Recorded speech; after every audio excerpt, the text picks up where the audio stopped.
happy to take questions afterwards, but let me start.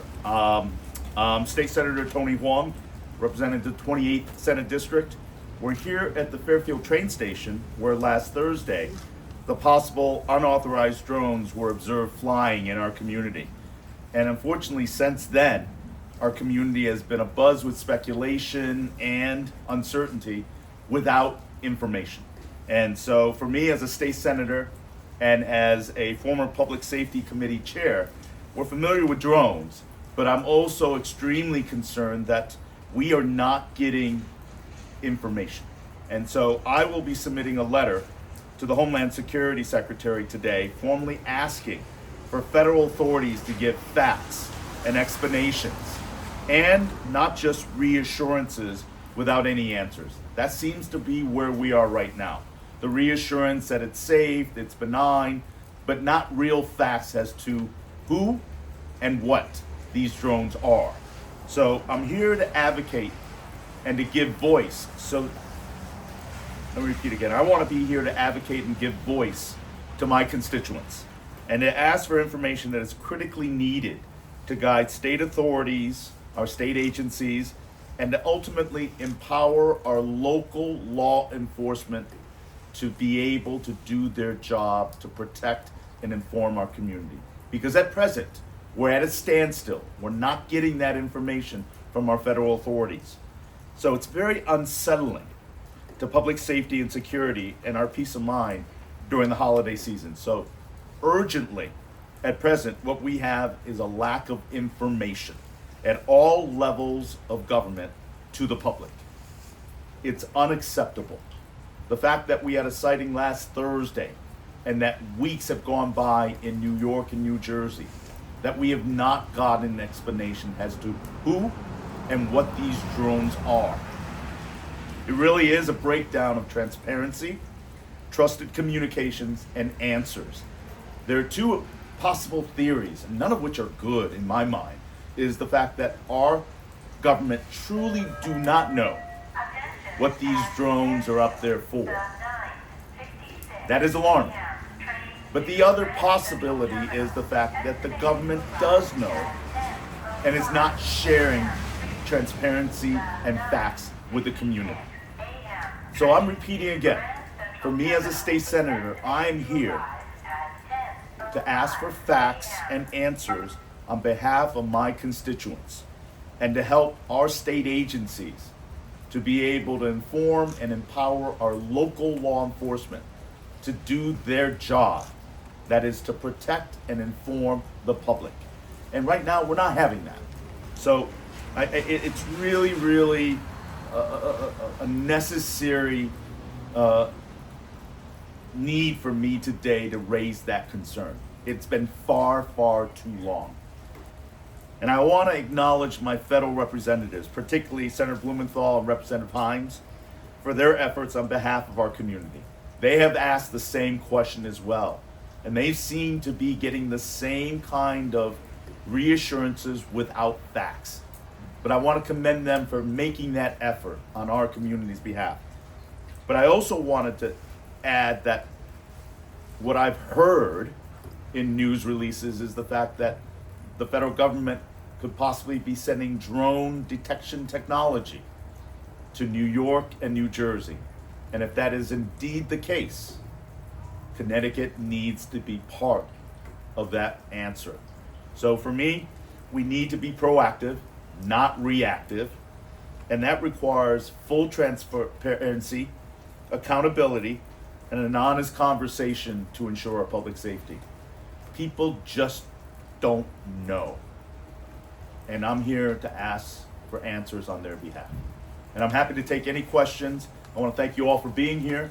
But for me, I stand as one of my constituents in wanting to know the who and the what. And particularly to remind people, without facts, we lead to speculation. And speculation leads to uncertainty and potentially fear. And we cannot allow that. And for those people that said potentially this may be a lot for nothing, I need to remind people that nearly 2 years ago, the balloon incidents that floated over the United States. Our original thought was there was no procedure, there was no process in addressing the issue. And when we finally shot it down, it was exposed to be surveillance technology on American land. That to me is a concern. So again, let's get the facts, let's demand accountability, let's demand transparency to allow our state and local authorities to do their job in informing and protecting our community. I'm happy to take any questions. Besides Fairfield, Tony, where else have you heard in the state that drones have been spotted? Well, it's throughout the state, and one of the things that's important to share is the fact that our state authorities have, and local authorities have put up a hotline that when you see these sightings to report them. But again, we have no process to be able to address what to do with them. And that uncertainty without facts and guidance from the federal government is creating an untenable situation. But incidences are occurring, but without the facts, without fully addressing the who and the what, you're gonna get speculation. You're gonna get speculation, and that leads to fear. But it's throughout the tri-state area. Have you gotten a ton of phone calls since the sighting in Fairfield?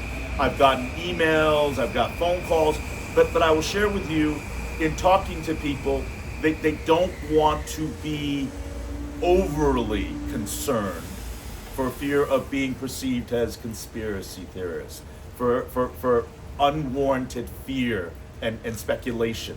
But it's human nature. The reality is, it is among us, and we don't know. And that is what we're trying to get to the bottom of. Getting the facts so that we can allow our state agencies, which are working really hard to get the same information, but most importantly, our local law enforcement can't act on anything without the facts. I would imagine a situation like this is a breeding ground for conspiracy theory. It is an absolute breeding ground, and you see it, and you sense it in the broader community. No one's going to go out in public and spout the conspiracy because there was a concern that people may see them as kind of the outliers.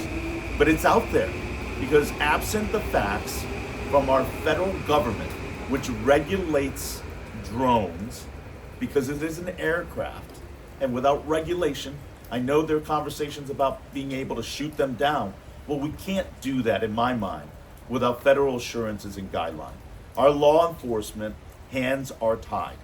And so for me, I am in my role, let me repeat again, as a state senator representing my district and my constituency, asking the federal government to give us the necessary information so the state agencies can guide and assist, and most importantly, our local law enforcement can do their job.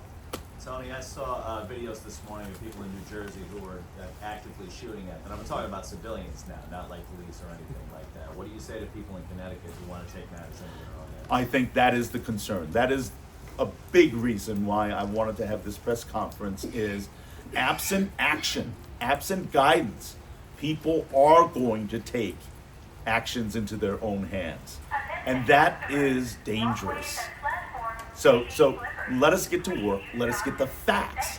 And what it really comes out to is an underlying distrust, an underlying lack of confidence in our government to be able to potentially give us all the truth and fact, but also this delay is unconscionable.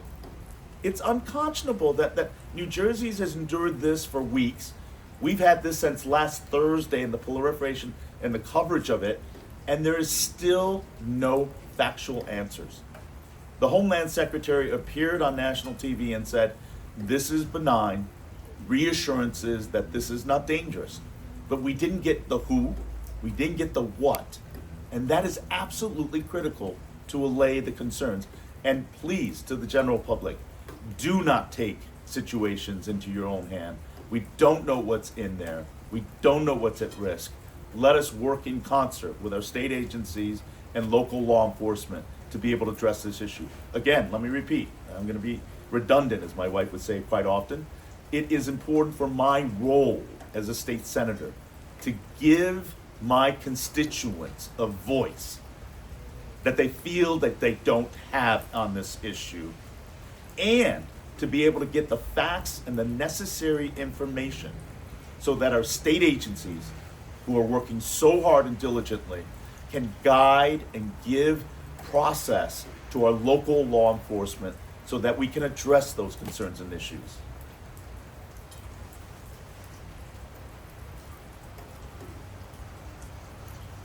Thank you for being out here. Thank you, The Tony. weather is what it is, You but picked a I dry spot. appreciate an opportunity, and I want to stay in my lane and role as a state senator. But I felt it was important to give our community and residents that do not want to put themselves out at risk of being ostracized or wrongly identified. I want to give them a voice that they deserve to be heard. Thank you all for being here. Thank you, Senator. Happy holidays. Merry Christmas. You know, Thanks for being here. Thank you. I hope Sorry, that- everyone, Al asked the question I was gonna ask you, so. I didn't have anything more, you covered it. Well, it's simple, right? It just seems so. Do you want your double A's back? It could be an issue with the thing. Yeah, sure, You know what I mean? please. Yeah. Something's not. Thank you. Because I just grabbed them out of the box, so I think they're good, It's you okay. know? Yeah, I was surprised because it was giving We me know a each low other. battery thing, Yeah. which it's done before, and I've pushed this thing through. Here's a But then question it wouldn't start. It was I have off. in mind. So honestly, I should look could it just up be the next machine, night. not the batteries. You realize that as Really of appreciate it. mid-November till now,